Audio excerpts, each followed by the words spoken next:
Hello guys, my name is Hitesh Ruhela and welcome to knowledge with Hitesh. जैसे कि last video में हमने हमारा महाजनपद टॉपिक खत्म किया था। आज का जो टॉपिक है हमारा वो है हमारा बुद्धिज्म। आज हम बुद्धिज्म से रिलेटेड जितने भी हमारे जो एग्जाम पॉइंट ऑफ व्यू से टॉपिक्स इंपॉर्टेंट है और क्वेश्चन जहाँ से बनते हैं वो हम देखेंगे। तो चलो शुरू करते हैं।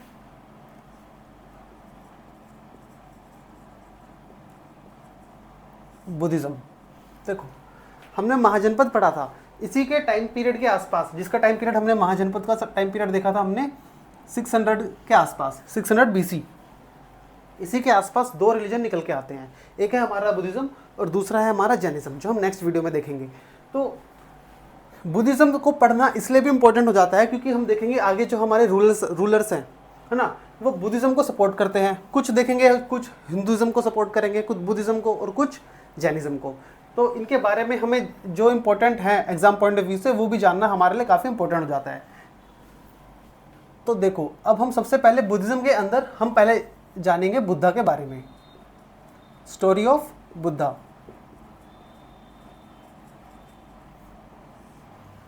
अच्छा, एक चीज़ तो आपको पता होगी कि जो बुद्धिज्म है ना, इनके फाउंडर कौन है? इनके फाउंडर हैं लॉर्ड बुद्धा।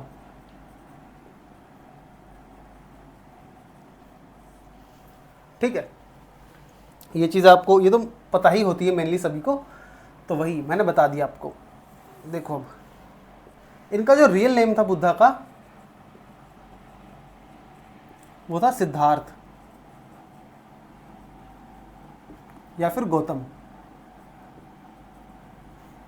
सिद्धार्थ और गौतम इनका नाम था रियल नेम, इनको इन्हीं नाम से जाना जाता था। इसके अलावा बात करते हैं इनके जो फादर हैं। फादर का नाम था शुद्धोधन,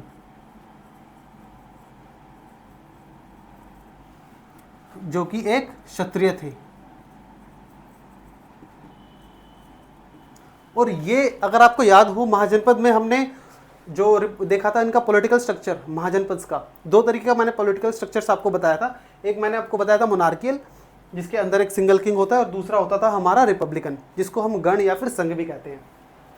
तो ये उन्हीं, मतलब मोनार्कियल वाला नहीं, जो दूसरा वाला था गण और संघ, वहाँ से बिलोंग करते थे। तो इनका जो गण था उसका नाम था साक्या गण। तो ये बहुत सी बार इंपॉर्टेंट हो जाता है कि कौन सा गण था इनका, ये आ जाता है एग्जाम पॉइंट ऑफ व्यू से, काफ़ी इंपॉर्टेंट है, तो आप याद रखना इसको भी। ठीक है, इसके बाद इनकी जो मदर थी उनका नाम था महामाया, जिन्होंने इनको जन्म दिया था। और जब इनका लॉर्ड बुद्धा जब 7 साल के थे, इनकी मम्मी ने जब इनको जन्म दिया था, उसके बाद ये 7 साल के थे, तभी इनकी मम्मी की डेथ हो जाती है। तो आप ऐसे भी याद रखना, died when Siddharth was 7 years old। ठीक है, और इसके बाद जो इनकी मैटरनियल आंट थी, मतलब कि इनकी मौसी थी, उन्होंने इसको पाला पोसा, तो उनका नाम भी इंपॉर्टेंट हो जाता है, याद रखना का। उनका नाम है प्रजापति गौतमी।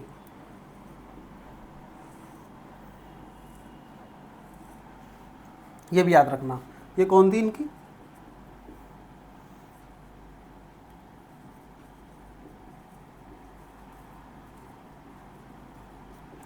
इन्होंने ही इनको पाला पोसा, मतलब बचपन में 7 साल के बाद इनकी मौसी ने। और जो इनका नाम गौतम है ना, वो इन्हीं के नाम पे पड़ा है। जैसे गौतमी नाम है ना इनका, प्रजापति गौतमी, तो गौतमी से ही इनका नाम पड़ा है गौतम।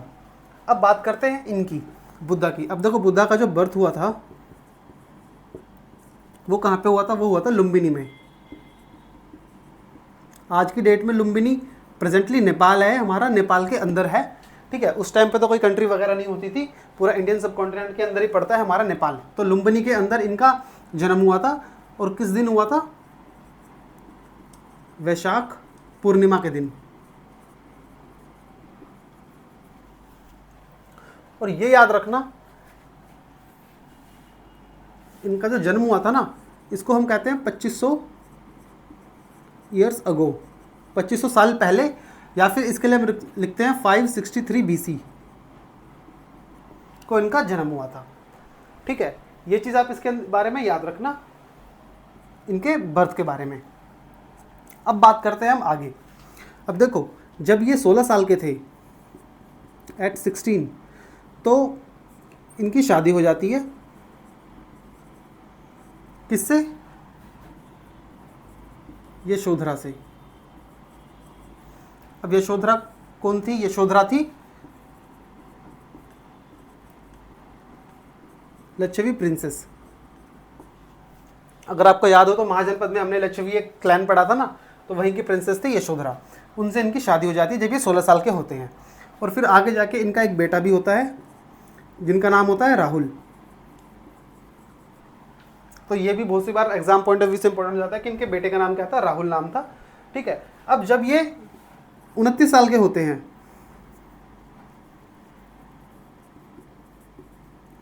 याद रखना मैं एट 16, ये बुद्धा की एज लिख रहा हूँ, एट 29, जब ये 29 साल के होते हैं बुद्धा, तब ये जितना भी इनका जो मतलब क्या कहते हैं, इनकी जो सिंहासन है, इनका जो कंफर्ट है, इनका जो आराम है, वो सब कुछ छोड़ छाड़ के जंगल में चले जाते हैं ज्ञान की प्राप्ति के लिए।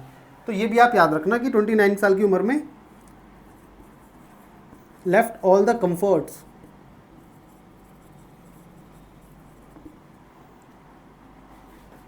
and went in search of knowledge।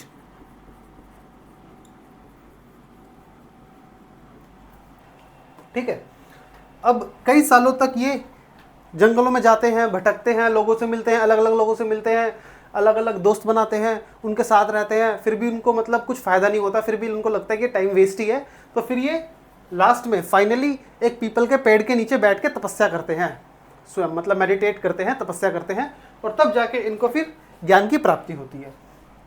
तो जब ये 35 साल के होते हैं, कहाँ पे? बोध गया में।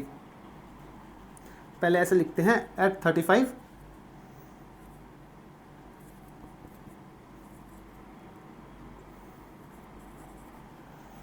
Attend enlightenment.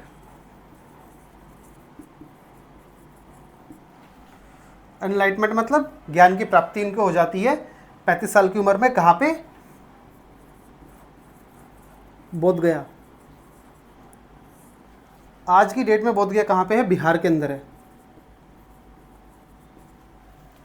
वहाँ पे इनको ज्ञान की प्राप्ति हो जाती है। और ये भी आप याद रखना कि कैसे पीपल का पेड़ है, पीपल ट्री, पीपल के पेड़ के नीचे बैठ के, मतलब कि पीपल के पेड़ के नीचे बैठ के इन्होंने तपस्या की थी, तो तभी इनको ज्ञान की प्राप्ति हो जाती है। मतलब तुरंत नहीं, काफ़ी टाइम लगता है, कई सालों तक इन्होंने की थी तपस्या। तो वही मेडिटेशन, इसलिए आप देखोगे कि जो बुद्धिज़्म से रिलेटेड जो लोग हैं ना, वो मेडिटेशन ज़्यादा करते हैं। मेडिटेशन क्योंकि इससे हमें खुद एक हमारी जो आत्मा है उसको मतलब संतुष्टि मिलती है, उसको पीस मिलता है। इसलिए कहते हैं अगर आपको गुस्सा ज़्यादा आता है, आपको क्रोध आता है, तो आप एंगर इशू है आपके अंदर, तो आपको मेडिटेशन करनी चाहिए, काफ़ी फ़र्क पड़ता है इससे। ठीक है, तो ये हो गया। इसके बाद अब एक चीज़ और इम्पोर्टेंट है, जब इनको ज्ञान की प्राप्ति हो चुकी है, ठीक है, तो इसी के बाद से इनका नाम पड़ता है बुद्धा। ऐसा थोड़ी है कि ये पैदा होते ही इनको बुद्धा कहने लग गए कि भाई भगवान हो गए, भगवान हो गए, नहीं, ऐसा कुछ नहीं है। इनका जो स्टार्टिंग में जब ये पैदा हुए थे, इनका नाम था सिद्धार्थ या फिर गौतम। ठीक है, पहले बचपन में इनका नाम रखा था सिद्धार्थ। गौतम इनको इसलिए कहने लगे क्योंकि इनकी जो मम्मी थी उनका नाम गौतमी था, उससे इनका नाम पड़ गया गौतम। रियल नेम इनका है सिद्धार्थ। लेकिन जब ये 35 साल की उम्र में इनको ज्ञान की प्राप्ति हो गई, तो इनको बुद्धा का एक टाइटल दे दिया। एक टाइटल है, बुद्धा का मतलब क्या होता है? वाइज वन, मतलब कि बुद्धिमान। ठीक है, ये भी आप इसमें याद रखना। अब इन्होंने जो अपना जो पहला उपदेश दिया था, पहली जो अपनी टीचिंग्स दी थी, वो कहाँ दी थी? वो दी थी आपको सारनाथ में, जिसको कहते हैं फर्स्ट सरमन। वो कहाँ दिया था? सारनाथ।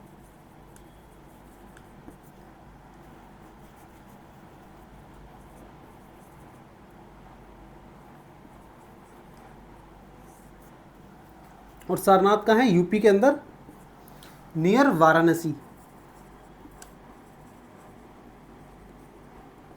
ये भी आप इसके अंदर याद रखना कि सारनाथ के अंदर दिया था, जब हम महाजनपद पढ़ रहे थे ना तब भी मैंने आपको बताया था, जो काशी वाला है उसकी जो कैपिटल थी वाराणसी थी, उसी के पास एक जगह है 10 या 13 किलोमीटर दूर है सारनाथ, वहीं पे इन्होंने पहली बार अपना फर्स्ट सरमन दिया, अपना पहला उपदेश दिया।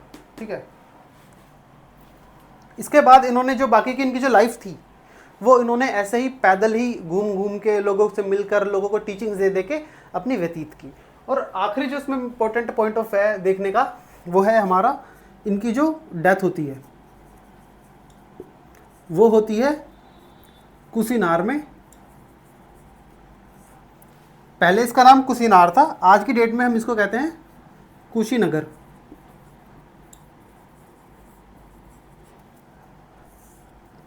ये भी आप इसमें याद रखना। और कब होती है? जब ये 80 साल के हो जाते हैं। ठीक है, ये भी काफ़ी इंपॉर्टेंट है पॉइंट याद रखने का। और ये जो टाइम है ना, इसको हम एक टाइम मतलब एक वर्ड से हम इसको डिनोट करते हैं, बुद्धिज्म से रिलेटेड जो वर्ड है उसको मैं इधर लिख देता हूँ। देखो, जो इनकी डेथ है याद रखना आप,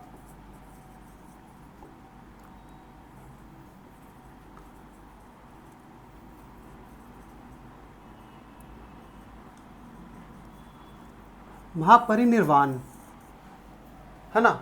ये एक टर्म हमने दिया है, एक तरह से इनकी डेथ नहीं कह सकते हम, क्योंकि इसको कहते हैं मोक्ष की प्राप्ति। इवन की जो आप देखोगे ना, हमारा जो बुद्धिज्म है, हमारा जो जैनिज्म है, हमारा जो ये हिंदुइज्म है, ये सारी चीज़ें किसके ऊपर चल रही है? ये सारी मोक्ष की प्राप्ति के ऊपर तो खेल है। कि लोग कहते हैं ना कि ये करना चाहिए, वो नहीं करना चाहिए। क्यों? इससे क्या होगा? इससे हमारी जो मोक्ष है, हमें मोक्ष मिलेगा, मोक्ष की प्राप्ति। तो वही चीज़ें हैं, इसलिए अब इनको डेथ नहीं कह सकते, इसको कहेंगे मोक्ष की प्राप्ति। इसको कहते हैं निर्वाण। याद रखना ये वर्ड निर्वाण। ठीक है, निर्वाण का मतलब होता है मोक्ष की प्राप्ति।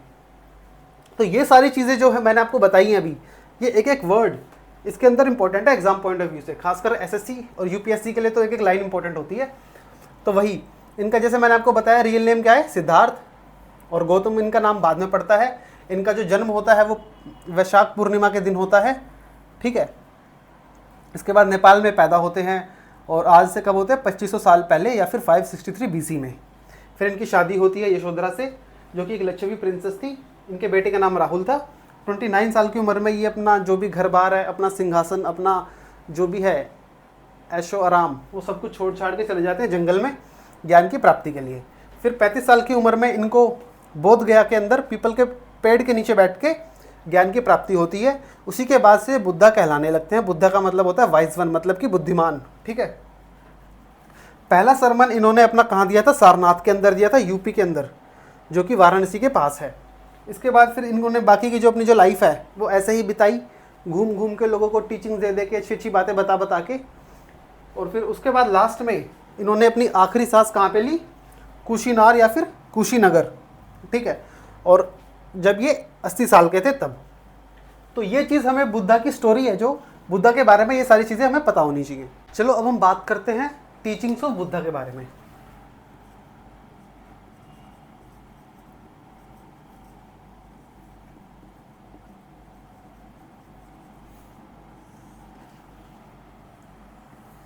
अब देखो, टीचिंग्स ऑफ बुद्धा, सबसे पहले इन्होंने क्या कहा?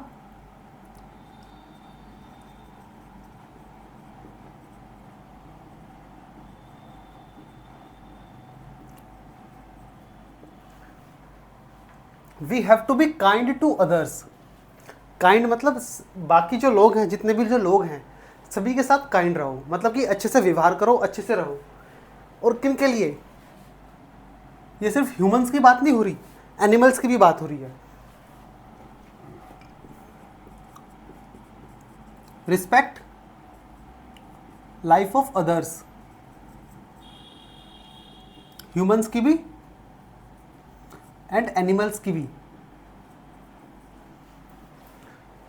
जिन्होंने भी इस जीवन में, इस संसार में जन्म लिया है, चाहे वो एक कीड़ा हो, चाहे वो ह्यूमन हो, चाहे वो कोई एनिमल हो, इंसेक्ट हो, बर्ड हो, सभी की लाइफ की रिस्पेक्ट करो। ठीक है, क्योंकि हर किसी को अपनी लाइफ प्यारी होती है, हम ह्यूमंस के लिए भी है, और हम जो आप एनिमल्स वगैरह देखते हो बलि चढ़ाते हैं लोग, इवन कि देखो मैंने आपको एक महाजनपद में ही बताया था आपको कि महाजनपद में अगर आपको याद हो तो इनका एक महाजनपद बनने का जो रीज़न था, एक बुद्धिज़्म और जैनिज़्म भी थे कहीं ना कहीं।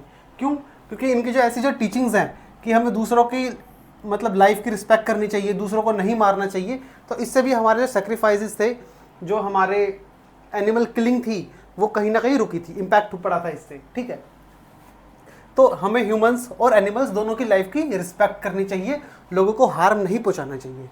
इसके अलावा इन्होंने जो सबसे ज़्यादा जो एम्फसाइज दिया वो दिया कर्मा पे। अब कर्मा क्या है?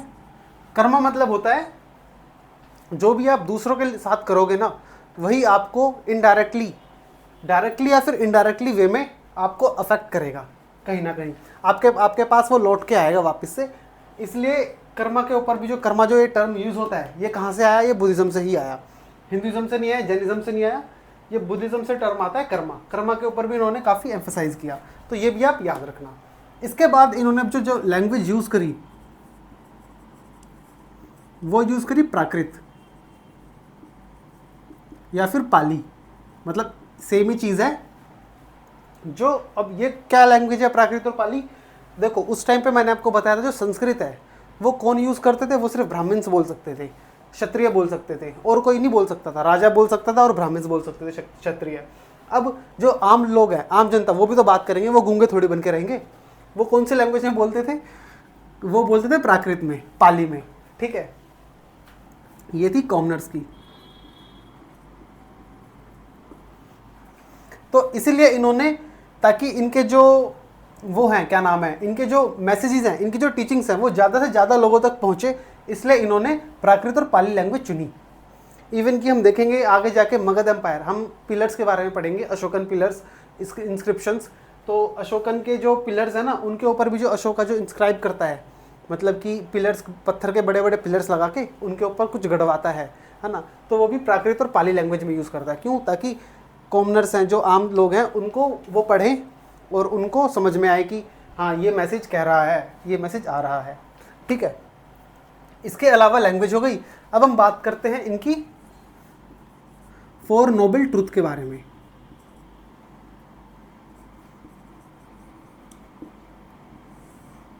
अब देखो 4 नोबल ट्रूथ, ये बुद्धिज्म के 4 नोबल ट्रूथ हैं। कौन कौन से? पहला है दुख, इसको कहते हैं दुख। दूसरा है निरोध, तीसरा है समुदाय, और चौथा है मार्ग। मार्ग कहते हैं या फिर मार्ग कहते हैं इसको। ठीक है, तो ये जो है ना, ये भी काफ़ी इंपॉर्टेंट है, एग्जाम पॉइंट ऑफ व्यू से याद रखना। क्वेश्चन में जाता है कि इनमें से कौन कौन से 4 हैं। अब देखो इसके अंदर बुद्धा ने क्या बताया है कि हम जितने भी हम ह्यूमंस हैं, है ना, हम सबकी लाइफ में कोई ना कोई प्रॉब्लम्स हैं, कोई ना कोई दुख है, हम सारे अपनी लाइफ से दुखी हैं। क्यों? तो वही बताया इन्होंने कि सोरोज, मतलब कि दुख सभी की लाइफ में है। अब क्यों है वो उन्होंने नेक्स्ट में बताया है, निरोध में। क्यों? क्योंकि हमारे पास अनलिमिटेड डिज़ायर्स हैं,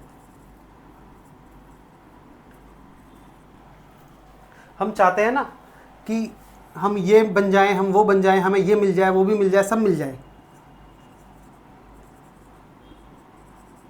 तो इस वजह से हमारी जो लाइफ में अनलिमिटेड डिज़ायर्स हैं। ठीक है, इसके बाद अब अनलिमिटेड डिज़ायर्स हैं तो उसका उपाय क्या है, समुदाय क्या है? उसका समुदाय ये है, अगर हम अपनी डिज़ायर्स को कम कर दें तो हमारा जो दुख है वो भी अपने आप कम हो जाएगा। ठीक है, उसका उपाय ये है, अगर हम अपनी डिज़ायर्स को, कि हम चाहते हैं कि हमारे पास बहुत सारा पैसा हो, हमारे पास बड़े बड़े बंगले हों, बड़ी बड़ी गाड़ियाँ हों, अब हमें वो नहीं मिलती इसलिए हम दुखी हो जाते हैं। हम कोई भी चीज़ देखो, आपकी जो ड्रीम्स हैं, आपके गोल्स हैं, अगर वो आपको नहीं मिलेंगे, पूरे नहीं होंगे, तो आप दुखी हो जाओगे ना। तो इनका कहना ये था कि अगर हम अपने डिज़ायर्स ही ना रखें अपनी लाइफ में तो अपने आप ही हम दुखी होंगे ही नहीं। और ये आज की बात नहीं हो रही, आज तो ये प्रैक्टिकली पॉसिबल तो है नहीं, हर किसी को चाहिए, अब खाने के लिए तो चाहिए। ये उस टाइम की बात हो रही है महाजनपद की। उस टाइम पे ऐसा कुछ नहीं था, किसी को पढ़ाई लिखाई नहीं करनी होती थी, किसी को पैसा नहीं कमाना होता, सबका मेन था पेट भरना, खाना मिल जाए 2 टाइम का बहुत है। तो ये उस टाइम की बात हो रही है, ये इनकी टीचिंग्स हैं, ठीक है। दुख सोरोज हम सबकी लाइफ में है। निरोध अनलिमिटेड डिज़ायर्स है। क्यों है सोरो? क्योंकि अनलिमिटेड डिज़ायर्स हैं, है ना। अब अनलिमिटेड डिज़ायर्स है, अब उसका जो समुदाय है, उपाय उन्होंने इसमें बताया कि अगर हम अपने डिज़ायर्स को ही कम कर दें तो हमारी सोरोज भी ऑटोमेटिकली कम हो जाएंगी, हमारे दुख भी ऑटोमेटिकली कम हो जाएंगे। अब हम कैसे अपनी डिज़ायर को कम करें, तो उन्होंने नेक्स्ट में बताया इसका। इसको कहते हैं अष्टिंग मार्ग, मतलब कि अष्टिंग मार्ग मतलब कि इसको कहते हैं 8 फोल्ड पाथ।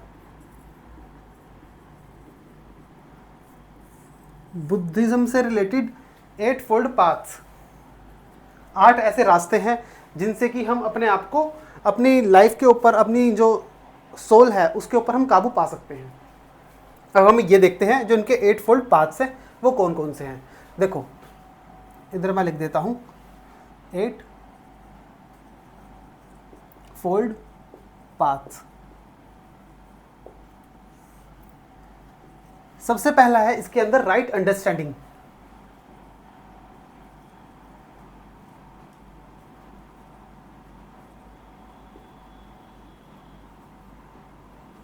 ठीक है, हमें अच्छी, अगर हम कुछ भी कर रहे हैं अपनी लाइफ में, ये तो आज के टाइम में जो हम पढ़ेंगे ना 8 फोल्ड पाथ, ये तो बहुत प्रैक्टिकल है हमारी लाइफ में आज भी। और ये बने अब नहीं थे, ये 2500 साल पहले बने थे, बुद्धा ने अपनी टीचिंग में बताए थे। तो सोचो अभी तक चल रहे आ रहे हैं, तो मतलब क्या इंसान थे वो। तो देखो राइट अंडरस्टैंडिंग पहला ये है, हमें कोई भी हम कुछ करते हैं हमें हर चीज़ की उसकी अच्छे से समझ होनी चाहिए। उसके बाद है राइट लिविंग, सही तरीके से हमें अपना जो जीवन है वो व्यतीत करना चाहिए, अच्छे तरह से जीना चाहिए। उसके बाद है राइट सेल्फ कंसंट्रेशन,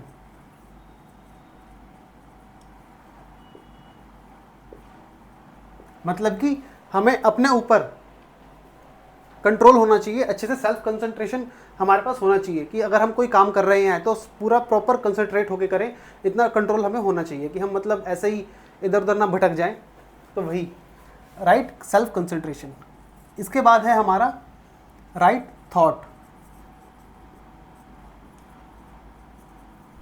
अच्छी अच्छी चीज़ें हमें सोचनी चाहिए, हमें पॉजिटिव रहना चाहिए, नेगेटिव नहीं रहना चाहिए। तो यही सारी टीचिंग्स है देखो इनकी, जो हमें मॉरल्स आज भी मिलती है ना, हमें हमारे पेरेंट्स से मिलती है, हमारे बुजुर्गों से मिलती है, तो वही सारी टीचिंग्स है इनकी। राइट थॉट, इसके बाद है हमारा राइट रिजॉल्व,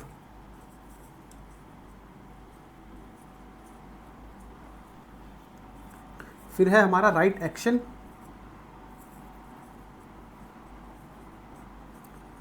राइट स्पीच,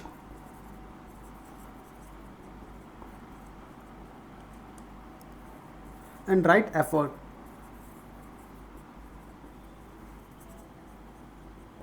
है ना। राइट रिजॉल्व, कोई भी अगर हमारे पास प्रॉब्लम्स आती है लाइफ में तो हमें अच्छे से उसको रिजॉल्व करना चाहिए। हमारे एक्शन सही दिशा में होने चाहिए। ये ना हो कि हम सिलेबस में जो है नहीं हम वो भी पढ़े जा रहे हैं, तो मतलब जितना है जो हमें पढ़ना है, जो हमारे एक्शन है वो वेस्ट ना जाए। एक अच्छे से हमें एक्शन, वही हमारे एक्शन भी अच्छे से होने चाहिए, ठीक है। राइट स्पीच, अच्छी अच्छी बातें बोलनी चाहिए, अच्छी, ऐसी नहीं कि कुछ भी गाली दे रहे हो, नहीं ये सब नहीं। तो राइट एफर्ट्स, और हमारे एफर्ट्स भी सही होने चाहिए। तो ये जो है हमारे 8 फोल्ड पाथ्स हैं जो कि हमें बुद्धा ने बताए थे, ठीक है। तो ये जो चीज़ें हैं ना, ये जो मैंने बताई हैं आपको, ये काफ़ी इंपॉर्टेंट हो जाती है एग्जाम पॉइंट ऑफ व्यू से। इनमें से मान लो ये 8 है ना, इनमें से क्या करेंगे एग्जाम में क्वेश्चन कैसे आते हैं कि कोई आपको 4 दे दिए, है ना, 4 ऑप्शन दे दिए, उसमें से आपको ये दे दिया, ये दे दिया, ये दे दिया, और ये चौथा जो है ये आपको कुछ और दे दिया, थॉट की जगह दे दिया उसने एक्सप्रेशन या कुछ भी दे दिया, तो वही गलत हो जाता है। इसलिए आप ये अच्छे से याद रखना, understanding, living, self concentration, thought, resolve, action, speech, effort, ये सारी चीज़ें आपको अच्छे से याद होनी चाहिए, ठीक है। अब एग्जैक्टली यही वर्ड नहीं, मतलब आप याद रखना कि मतलब, क्योंकि देखो इंग्लिश में क्या होता है कि अब उन्होंने इंग्लिश में तो बताया नहीं था, ये तो हमने इनको ट्रांसलेट कराया ना इंग्लिश में। तो जो राइट एफर्ट है या राइट स्पीच है, एक्शन है, तो इनके ना सिनोनिम्स भी आ सकते हैं। तो इसका मतलब ये नहीं कि सर आपने तो पढ़ाया नहीं था, ये देखो क्या आ गया। ये आप मतलब समझो, सिर्फ राइट अंडरस्टैंडिंग, अच्छी समझ होनी चाहिए। अब तो वही इनके सिनोनिम्स आ गए, तो सिनोनिम्स भी आ सकते हैं, तो इसलिए याद रखना है इनको अच्छे से, ठीक है। सिनोनिम्स आ गए तो आप वो मत करना, मतलब कंफ्यूज मत होना उसके अंदर। तो ये चीज़ आप याद रखना बुद्धा की टीचिंग से रिलेटेड। तो बुद्धिज्म से रिलेटेड इस वीडियो में हम इतना ही रखते हैं। इससे आगे के पार्ट बुद्धिज्म के हम नेक्स्ट वीडियो में कवर करेंगे, जो मैं बुद्धिज्म पार्ट 2 के नाम से बनाऊंगा। तो अगर आपको ये वीडियो इन्फॉर्मेटिव लगी तो वीडियो को लाइक करो, चैनल को सब्सक्राइब करो। मैं मिलता हूँ आपसे नेक्स्ट वीडियो में।